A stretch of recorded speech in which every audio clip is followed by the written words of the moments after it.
Savagery, Part 9. Baba made himself turn into the wind and rain. He trudged up to the huts and stood there, wondering desperately what to do. He yelled again, and this time some of the villagers heard him. When they saw what was happening, they rushed as a body to their huts and to try save them. When they saw they couldn't, they rushed inside to save whatever the part of their lives that they could. Everyone was for himself. Nobody stopped to look after Baba, who, a very old man by then. The debauch lasted for hours. The people didn't know when morning turned into afternoon, or afternoon into evening. It was too dark. They stood huddled together, holding the few possessions they had been able to save, until someone suggested that they take shelter in the old city. That was when Abakar missed Baba. Horrified, he yelled for him. He shouted for him. He ran around trying to find him and couldn't.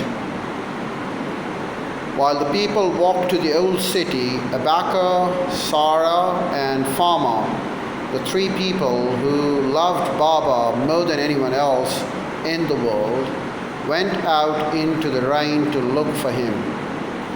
They went to the crop fields, the forest, the old well, and everywhere they could think of.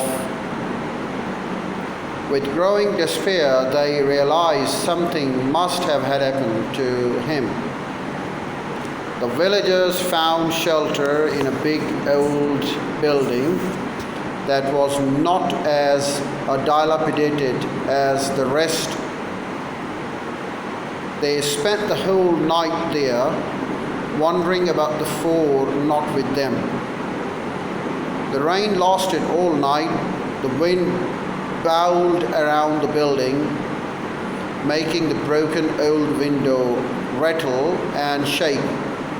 The rain came down in sheets that seemed solid. They were so heavy.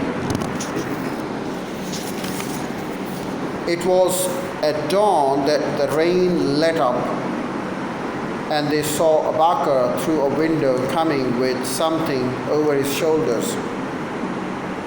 In silence, they opened the door. In silence, Abakar carefully laid his bundle down on an ancient table. In the terrible stillness of loss, the people looked at Baba's face. He was dead. Abakar didn't stir from Baba's side. He didn't know when Sarah drifted in, knowing what had happened. He didn't know when Fama came in crying hysterically. He didn't feel the silence of the villagers. He felt only his own despair, his own grief, his own guilt at not having taken care of Baba. It was a long time before he found out how many people shared his guilt. In the afternoon, Abakar picked up Baba's body and carried it outside. He walked through the remains of the village with the villagers standing watching him. He climbed up a hill and in a leafy little glade dug a grave and not letting anyone come near. He buried Baba.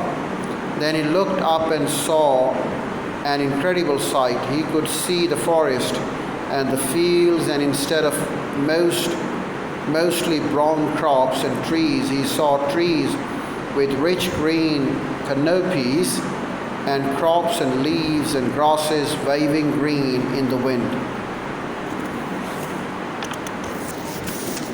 The years went by, and the little villagers, carefully rebuilt after the day of the wonderful, terrible rainstorm, mostly prospered.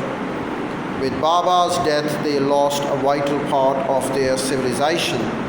For not only had he been a link to the world of past, he had been the driving force behind them.